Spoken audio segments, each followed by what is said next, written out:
The future, the power, the Dreamcast, the ill-fated final attempt by Sega at releasing a major console prior to going third-party. The Dreamcast had seemingly everything going for it. While we all collectively wait for the Dreamcast games to appear on modern consoles, and hopefully the inevitable Dreamcast Mini announcement from Sega, let's talk about some awesome games on the system. The top 10 Dreamcast games ever created. Games on this list will be limited to one per series and only referring to licensed games that came out during the lifespan of the console. Number 10. Kicking off our list is a football game? Yeah, it may pale in comparison to many modern day sports titles, but for its time, NFL 2K was a complex, graphically impressive feat. With deep play calling and diverse play-by-play, this game felt ultra realistic. The leap from previous generational football games to NFL 2K was unparalleled. Offensive plays are just like that. Look for a shift in game plans very soon to combat this weather. Thanks, Michelle. Number 9. Grandia 2, one of the best RPGs on the Dreamcast, blending a perfect combination of Final Fantasy's overworld formula with the addition of limited movement during battle. Depending on your skills and timing your attacks properly, you had the ability to cancel out opponents' moves. This game sported fantastic graphics and an excellent storyline. Grandia 2 was a monumental success on the Dreamcast that deserves to be played by any fan of the genre.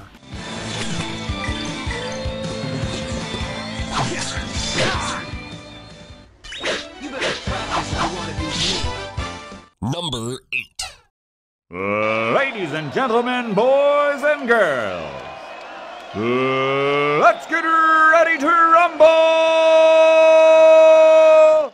I swear, hearing Michael Buffer say that will never get old.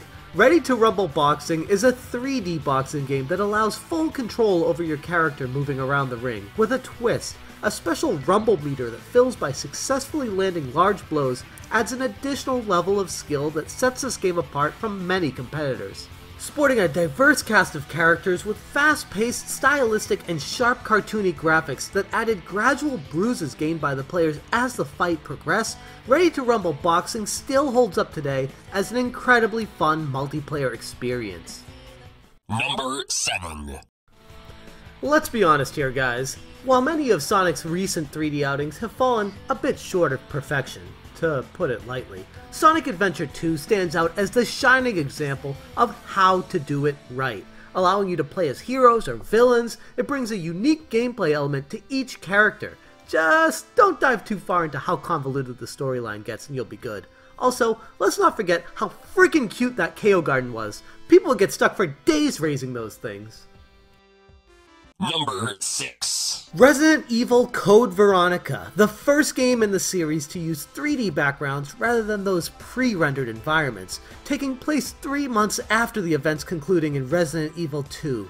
You play the role of Claire Redfield in her struggle to survive a zombie outbreak on an island. Later on, the game brings in her brother Chris to create an epic survival horror experience. A genuinely great game that is unfortunately all too often forgotten in many conversations surrounding the best Resident Evil games. I am Alfred Ashford, commander of this base. Oh? You must be one of Umbrella's lower level officers if you're in command of a backwater base like this one.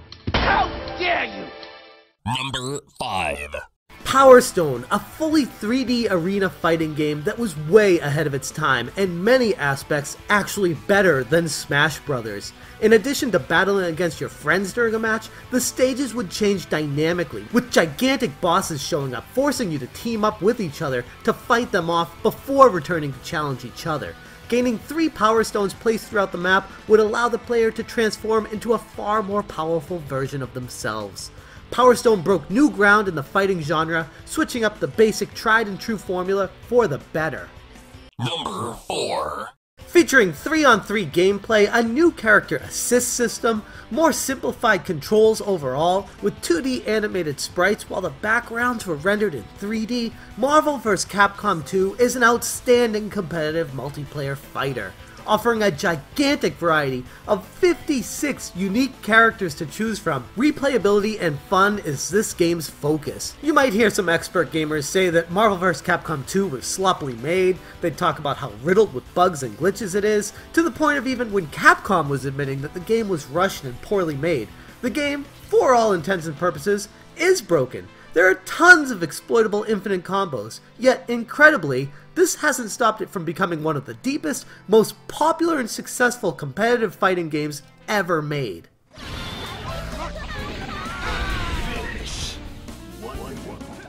Number 3. Now you had to know this one was coming. One of the few games to take advantage of the internet adapter on the Dreamcast, Phantasy Star Online was, and still is, a massively multiplayer online role-playing game. Developed by the Sonic team and published by Sega, PSO features real-time hack-and-slash combat and the ability to choose your race, whether you want to be a human, elf-like, or robot. Each had their own distinct advantages and disadvantages. While the servers were shut down years ago, private servers are still accessible today by hacking your Dreamcast. Gotta love that dedicated fan base.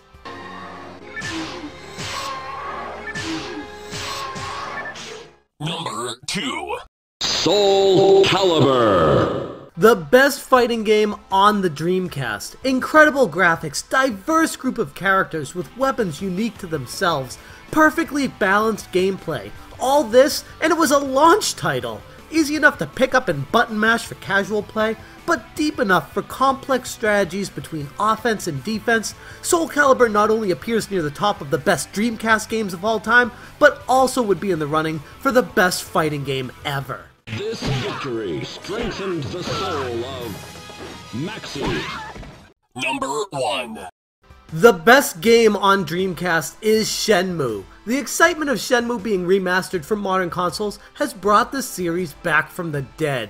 A combination of role-playing, life simulation, social simulated games, a day and night system, variable weather, non-playable characters with daily schedules, interactive elements like vending machines, arcades, and mini-games. This game, literally, if you could think of it, chances are it was able to be found somewhere in Shenmue.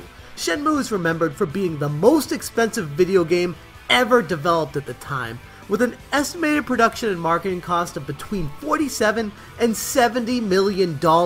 Although some of that has been attributed towards the development of Shenmue 2, still, that's a whole lot of money to be spending on a video game development cycle even for today, never mind over 15 years ago. Despite having a ton of positive reviews and giving birth to a cult following, the series itself was a commercial failure, and future installments had been delayed for many years. Most recently, Shenmue 3, developed by Yu Suzuki's company's Ethernet, is due for release in 2018 on the PS4 and Windows platforms. Payback time. Here, catch. While this video covers the top 10 Dreamcast games ever made, it only just begins to scratch the surface of an incredible library of games for a console that failed far too soon. While it had a good variety to play, the Dreamcast had some of the best fighting games ever made together in one place. Maybe the marketing was off, maybe fighters didn't have a mass appeal. Whatever the reason, it's a sad fate for a system that was decades ahead of its time. Anyways, I want to know what your favorite Dreamcast games are. Let me know down in the comment section below, and as always, thank you so much for watching. Smash,